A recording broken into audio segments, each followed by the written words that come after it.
Welcome to Irshad study. Irshad study में आपका स्वागत है। आइए आज हम कक्षा 10 का जो है प्रश्नावली 4.4 का जो बचा था तीसरा नंबर सवाल, वो आज हम पूरा सोल्व करें। 3, 4 और 5 तीनों जो सवाल बचा है वो हम पूरा सोल्व करेंगे। तो आइए सबसे पहले तीसरा नंबर सवाल देखते हैं। तीसरा नंबर सवाल क्या कह रहा है तो जानते हैं। देखिए क्या कह रहा है, क्या एक ऐसी आम की बगिया, यानी क्या है, क्या एक ऐसी आम की बगिया बनाना संभव है जिसकी लंबाई जो है चौड़ाई से 2 गुनी हो।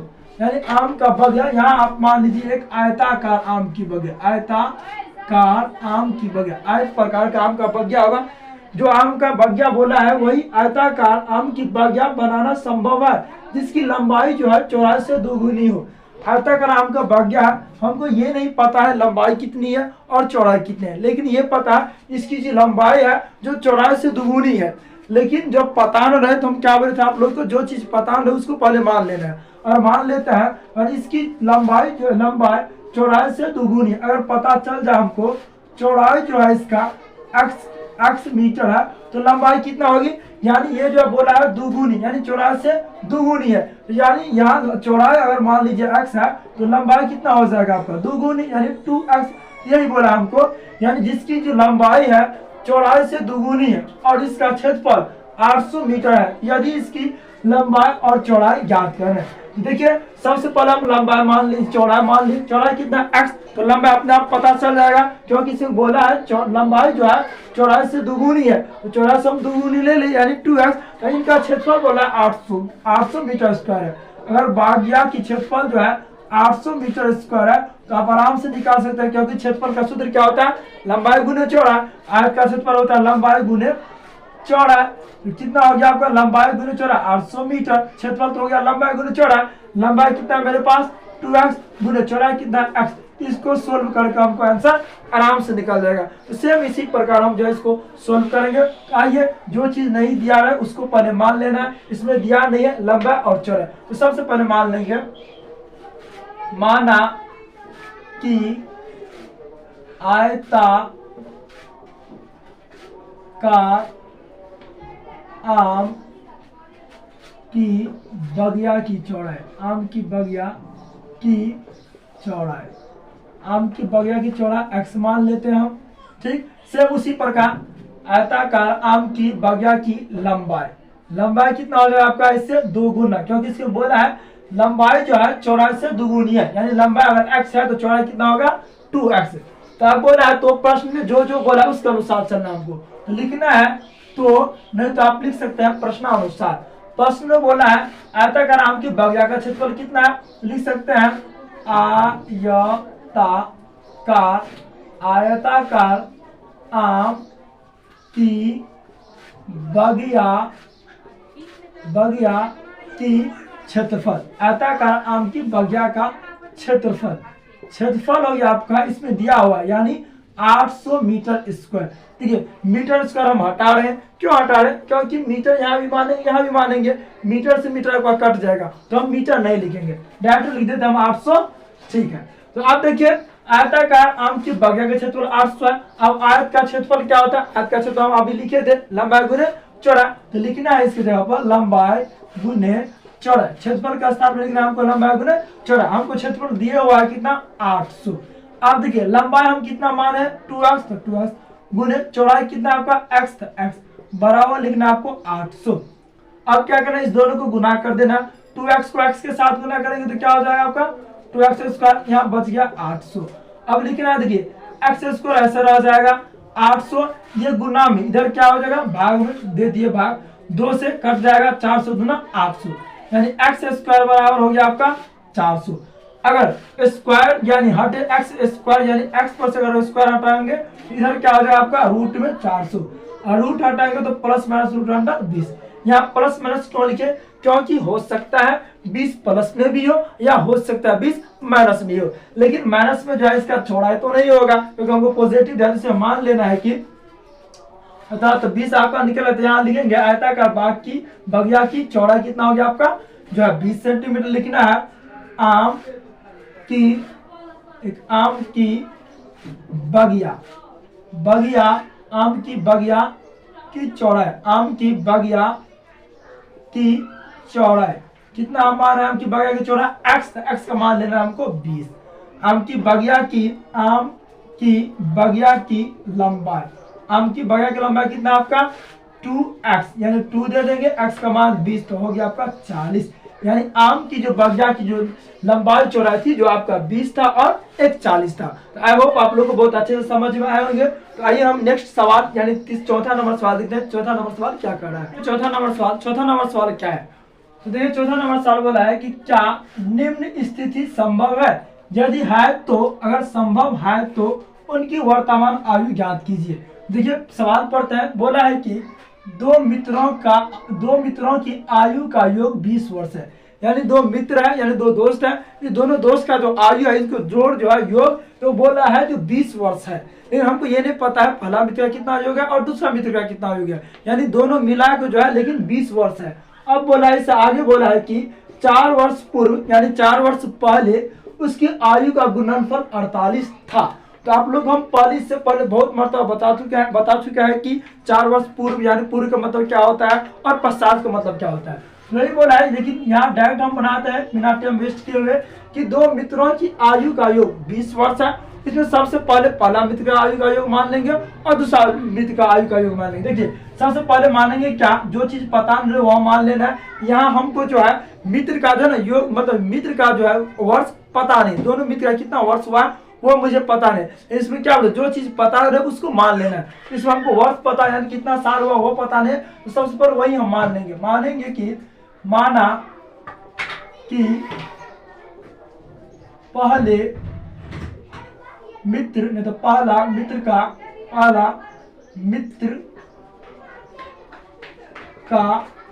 आयु, पहला मित्र का आयु मान लेता हम x वर्ष। अब देखिए दूसरा मित्र का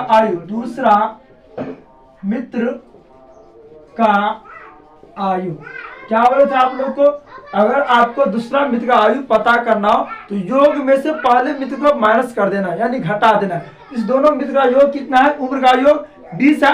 पहले मित्र का पता चल गया, दूसरा मित्र का आराम से निकाल लेंगे, यानी जितना टोटल हो ना उस टोटल में से आपको माइनस कर देना पहले वाला। तो टोटल कितना 20 वर्ष, इसमें से हम माइनस कर देंगे x, तो आपको पता चल जाएगा तो दूसरा मित्र का मतलब योग कितना है। तो अब चलना है प्रश्नानुसार। अब क्या बना इसमें कि 4 वर्ष पूर्व उनकी आयु का गुणनफल, यानी 4 वर्ष पूर्व आप लिख भी सकते हैं, 4 वर्ष पूर्व आप नहीं भी लिख सकते हैं। 4 वर्ष पूर्व पहले मित्र का उम्र यानी x माइनस 4 माइनस करना, पूर्व का मतलब पहले, और दूसरा मित्र का बोला है तो 20 माइनस x, इसमें से भी माइनस कर देना 4 बराबर लिखना है। अगर 4 वर्ष पूर्व उनकी आयु का गुणनफल 48 था, इसका आयु गुणनफल कितना था 48। अब इसको हम सॉल्यूशन करना है तो x माइनस 4 ऐसे रहने देना है, 20 में से 4 गया तो बच कितना गया आपका 16 माइनस x बराबर लिखना आपको 48। अब क्या करना है, इसमें गुना करना है, x के इस दोनों के साथ गुना करना है तो हो गया आपका 16x माइनस x स्क्वायर, फिर 4 के 16 से 16 चौका 64 plus minus minus plus 4x बराबर लिखना आपका 48।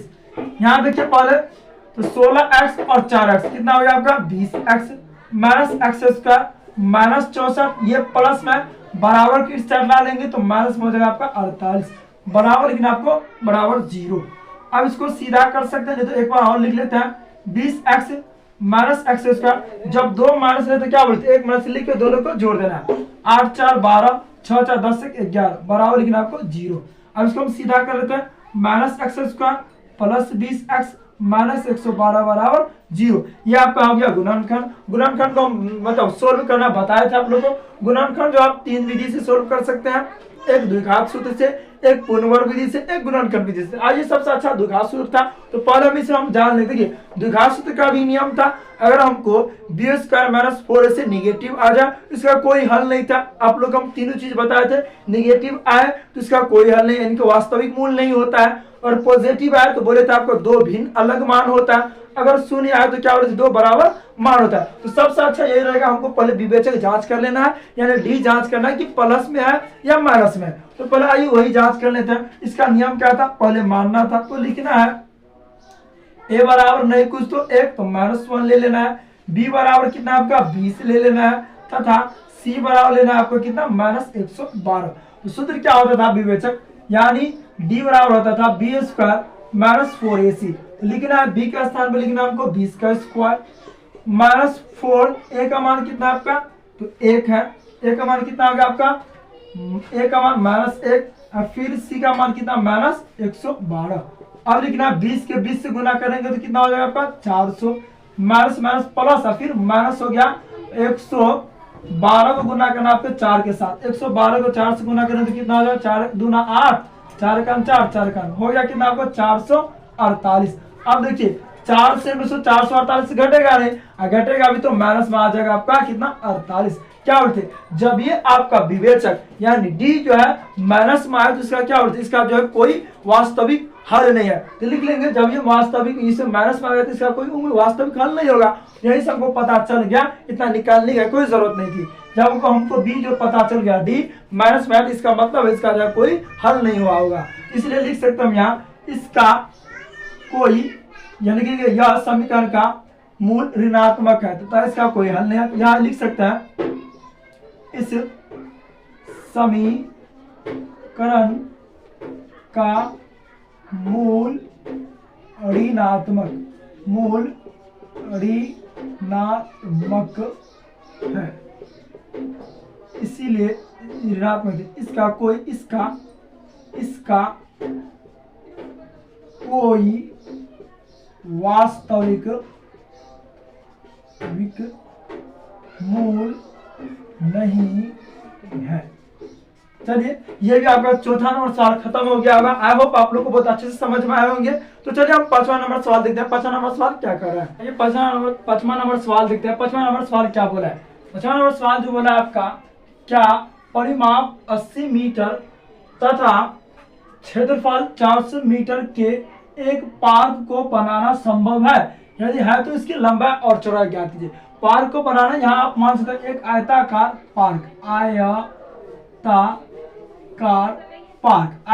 पार्क को बनाना संभव है यदि तो इसकी लंबाई और चौड़ाई, अगर संभव है तो इसकी लंबाई और चौड़ाई हमको ज्ञात करना है। देखिए परिमाप सबसे पहले हमको दे दिया है और क्षेत्रफल बोला आपको कितना 400 मीटर के एक पार्क बनाना संभव है यदि है तो इसकी लंबाई और चौड़ाई ज्ञात कर। देखिए यहाँ हमको लंबाई नहीं पता है ना चौड़ाई पता है, तो क्या बोले थे आप लोग को, सबसे पहले लंबाई और चौड़ाई हमको जो चीज पता है उसको पहले पता कर लेना है।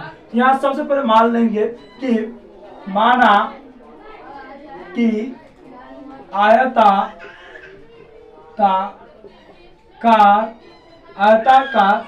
पार्क की लंबाई मान लेना x मीटर, आयताकार पार्क की चौड़ाई यहाँ मान लेना y।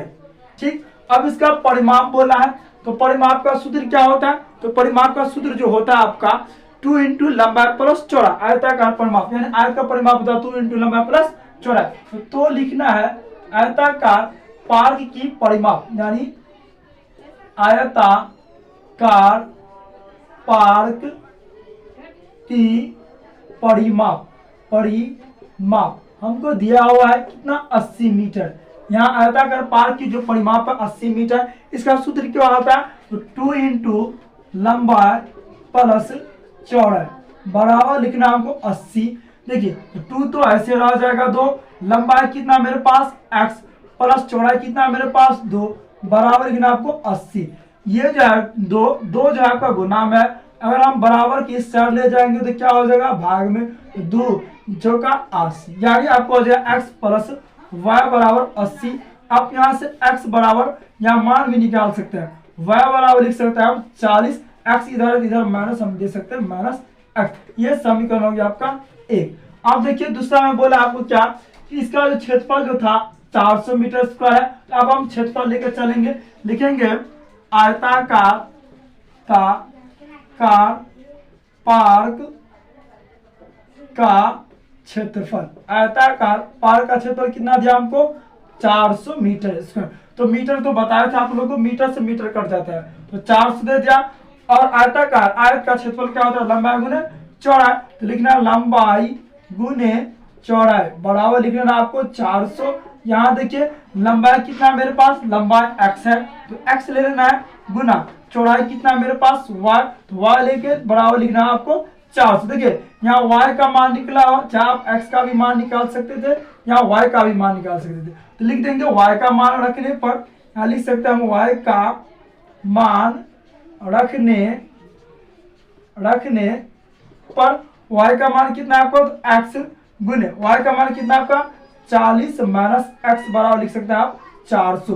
देखिए इधर देखते हैं आप 40x को क्या करना है, अब x को ये दोनों के साथ मल्टीपल है, गुना कर देना है। तो x के 40 के साथ गुना करेंगे तो क्या हो जाएगा आपका 40x, फिर माइनस x स्क्वायर बराबर लिखना आपको 400।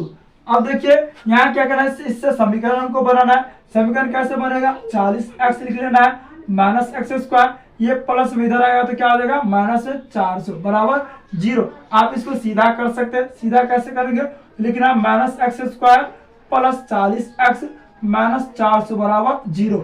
तो देखिए ये हो गया आपका समीकरण। समीकरण हल करने का तरीका 3 बताए थे, जो कि पहला गुणनखंड विधि, दूसरा पूर्णवर्ग विधि और तीसरा द्विघात सूत्र से। तो वही पहले हम आपको इससे अगला सवाल में जो है चौथा नंबर सवाल में बताए थे, आपको पहले विवेचक जांच कर लेना है, यानी डी जांच कर लेना है। और आपको पॉजिटिव आए तो इसका हल होगा, और शून्य आए तो भी इसका हल होगा, और ऋणात्मक है तो इसका हल नहीं होगा। तो पहले अभी वही जांच लेते हैं हम। तो जांचेंगे क्या, डी बराबर लिखना आपको, यानी ए बी तो पता है सबको, तो B square minus 4ac, B कितना हो गया आपका 40, तो 40 को होल स्क्वायर लिखना है माइनस 4, ए कितना आपका नहीं कुछ तो माइनस 1 गुने सी कितना हो गया आपका माइनस 400 लिखना है आपको। 40 को 40 से गुना करें कितना हो गया आपका 0 और 0 0 4 का 16, यहाँ हो गया आपका 1600 लिखना है 1600 माइनस 4 को 4 से गुना करें 400 को अगर हम 4 से गुना करें कितना हो 0 0 4 का 16, ये भी हो गया माइनस प्लस माइनस और फिर माइनस हो गया आपका कितना 1600, 1600 में 1600 गया 0। ये क्या बोले थे आप लोग को, अगर 0 या धनात्मक मान है तो 2 इसका अलग मान निकलता है, अगर धनात्मक है तो 2 भिन्न मान निकलेगा, अगर शून्य है तो इसका बराबर मान निकलेगा। तो आइए तो लिखना है इसको, द्विघात सूत्र सोल्व करना है। x बराबर minus B square plus minus root under B square minus 4ac बट्टा लिखना आपको 2a। देखिए minus B into minus B का भी मान कितना हो गया आपका 40, तो लिखना है 40 plus minus root under B square minus 4ac कितना निकला आपका 0 बटा लिखना 2a का मान हो गया माइनस 1, माइनस 40 प्लस माइनस 0 बटा 2 का 2 माइनस माइनस को आप चाहे तो काट भी सकते हैं। यहाँ लिख सकते हैं क्या, एक बार लिख लेना है, एक बार जोड़ के लिख लेना है, और एक बार क्या करना है घटा के लिख लेना है, एक बार जोड़ के और एक बार घटा के लिखना है आपको मान। देखिए 0 40 को जोड़ेंगे तो 40 बटा 2 माइनस माइनस जाएगा तो बच गया आपका 20, कितना हो गया आपका 20। यहाँ क्या होगा 40 में से गया कितना 40 है माइनस 40 बटा लिखना है 2 2 माइनस माइनस कट के बच कितना है आपका 20। यहाँ जो है x का मान कितना निकलेगा आपका 20। तो देखिए x का मान तो पता चल गया हमको 20 है, y का मान निकालना है तो हम y का भी मान आसानी से निकाल सकते हैं। x का मान रखने पर लिखेंगे हम x का मान समीकरण 1 में आप चाहे रख सकते हैं या समीकरण 2 में रख सकते हैं। तो देखिए हम यहाँ ले लेते हैं क्योंकि जगह नहीं है, तो लिखेंगे x का मान समीकरण 1 में रखने पर देखिए एक कितना है मेरे पास y बराबर रखना है 40 माइनस एक्स, 40 माइनस 20 हो गया तो हो गया इसका भी मान 20। तो आयत की जो लंबा है वो अभी आपका 20 है और चौड़ा भी कितना आपका 20 है। आई होप आप लोग को बहुत अच्छे से समझ में आएंगे। तो आइए आज ये जो चैप्टर द्विघात समीकरण समाप्त हो चुका है, तो आप लोग को कल शाम समांतर श्रेणी पढ़ाएंगे।